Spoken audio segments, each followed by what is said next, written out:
Magandang araw sa lahat, may adlaw sa tanan, ug marjo na adlaw sa izo na harot mga kaindig mga kadodo. So ngayon, ang focus po ng content ko ngayon, bakit nag-fade po yung kulay ng mga coleus natin or mayana natin. Kung napapansin nyo po yan, marami po lahat ng kolektor siguro nangyayari po yan. So sa mga lalo na sa mga baguhan, wala rin po silang alam. Ito po i-share ko sa inyo base po to sa karanasan ko, sa naoobserbahan ko. So disclaimer po ako at hindi po ako expert para magmamarunong. Nakabase po ako sa natutunan, karanasan. Saka sa long run po hanggang ngayon, kahit may mga alam na ako konti, pilit ko pa rin gustong matuto. So ayan na, tara na, ang dami ko sinabi. So ito ipapakita ko po sa inyo, pariha po sila nakatanim sa lupa. So ayan, nakalupa sila, tapos itong dito banda nasa lupa rin po. So unahin po natin yung nasa tirikan po ng araw. Kung napapansin nyo iyang araw na yan, oh, nung wala yung niyog na yan. So, kahit nandyan yung niyog. So, ito, yung crab natin kung nakikita nyo. Ayan siya. Obserbahan nyo yung mga kulay. Kahit yung mga katabi niyang mayana. So, ito, sign of maturity na po to. Nagmamature na yung mayana natin. Kaya namumulaklak. Ma-share ko lang sa inyo. So, ayan sila. Lahat yan sila magkakatabi.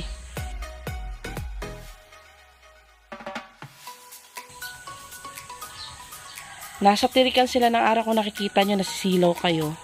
Bakit wala silang kulay? Ang sabi-sabi, pag ang mayana matakaw sa araw, kailangan nasa arawan lang sila. Pero ayan, nakita nyo, wala mga kadunong mga kainday. Kasi kumpara po natin yan sa kabila. Kahit ito, Vulcan daw pangalan nito, pakicorrect nyo po ako. Wala. Hindi siya yung maganda ang kulay. Oh, nawawala siya. Samantalang naaarawan naman. Higit pa sa araw na kailangan nila nandyan. Hindi ganun kaano yung mga kulay niya. Kahit ito. Dapat nagda-dark pa to eh. Pero tingnan nyo. Super dark sila. Kaya medyo hindi natin na problemahin yung kulay niya kahit saan siya ilagay. Malabas pa rin. Tulad nito, dapat pa to eh. Magkulay pa ng maganda to eh. Pakita ko sa inyo. Tingnan nyo, walang kulay. Green. May mga konting yellow. Ito rin pa to eh. Dapat magkakaroon ng ganung kulay yung dahon, oh. Para siya may pula-pula, pero wala rin. Violet lang. Ito. So, napansin nyo, itong green dito, nahawaan niya na, oh. Ayan, oh, may gumuguhit na ng parang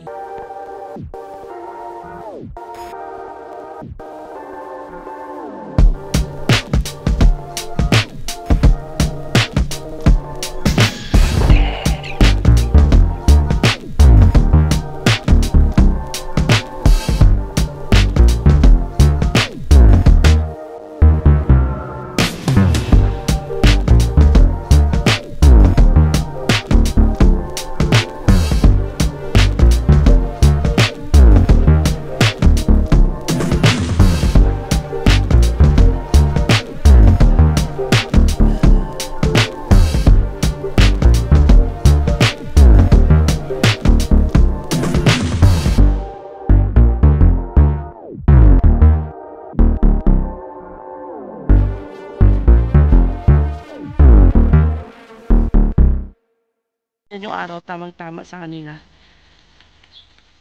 Naaarawan sila dyan. Pero yung nasa shaded, tingnan nyo. May makikita kayong yellow. Kasi to? Yung orange na to. Campfire. Mas maganda po yung kulay niya. Dito kasi parte sa umaga naaarawan, pagkatanghali po wala na po. So limited lang po yung nakukuha nilang araw. Hindi siya yung rekta. Kaya ganyan po yung nagiging kinalabasan. Pero tandaan niyo po, lahat ng sobra, hindi po maganda kahit naman sa tao. Okay po? Yan, kikita nyo, may mga kulay siya. So bago po ako magbibigay sa inyo ng tip kung paano ang gagawin, isa-isahin po natin yung halaman ko. So kung nakikita nyo po itong halaman ko na to, oh, hindi po yan ang kulay niya nung binili ko. Ayan sila. Kita nyo? Isa-isahin ko, ipapasyal ko kayo kung anong naging niya. Problema. Tulad nito, nagkakaroon lang siya yan. Kulay na yan. Ang ganda po nila tingnan. So, ang mayanak ko, news po to. Sa Bisaya po sa amin, badladya. Kaya tawag sa amin dito badludya. So, itong mga to, dumanas na po to ng pruning kaya naging ganyan. Pero tingnan nyo yung mga bagong tubo. Gaganda pa po yan. Kasi importante rin po ang pruning. May video po ako niya kung gusto nyo panoorin, pakihanap na lang po.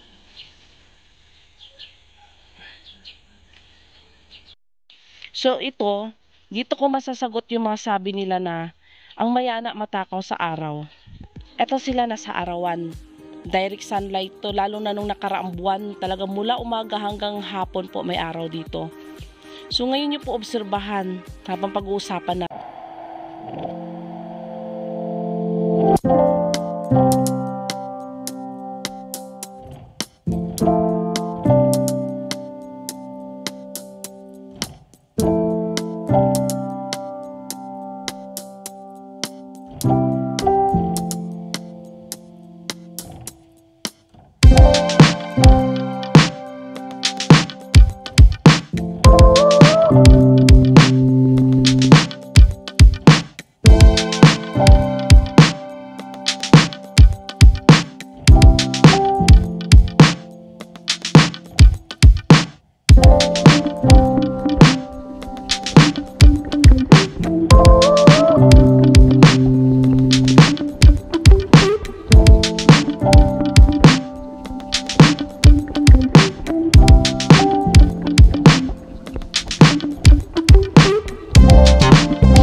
Papakitaan ko kayo ng kulay, lalakipan ko ng yung talagang, paano ba sabihin, yung buo yung kulay niya. So, nasa shaded area siya, tingnan yung kulay na green, tapos violet lang.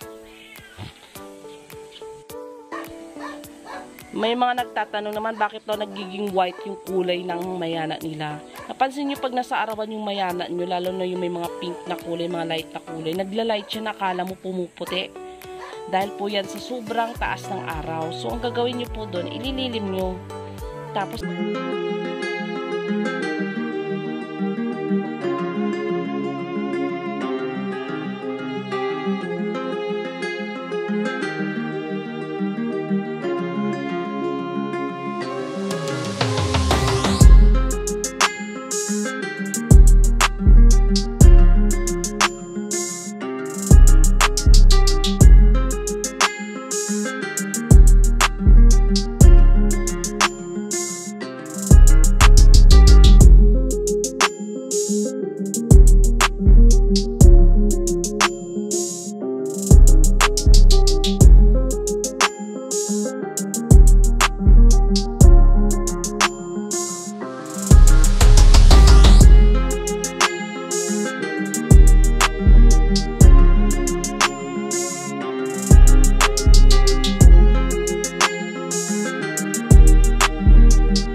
yan.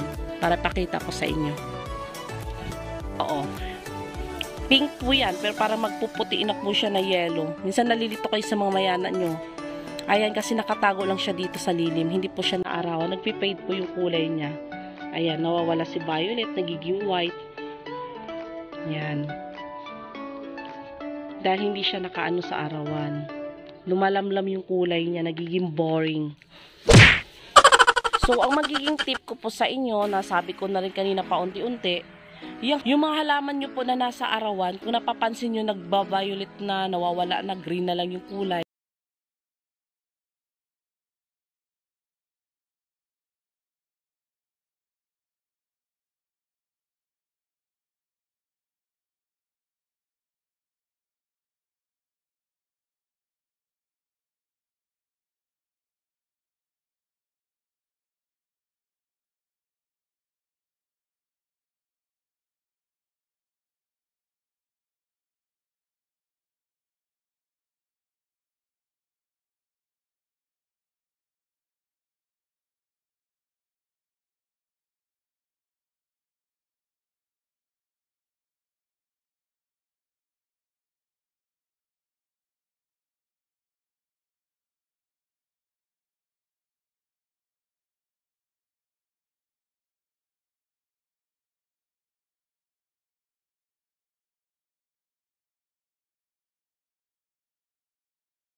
So, ayun na nga. Please like, comment, and share. Huwag kalimutang mag-subscribe at pindutin ang notification bell para updated kayo sa mga next video ko.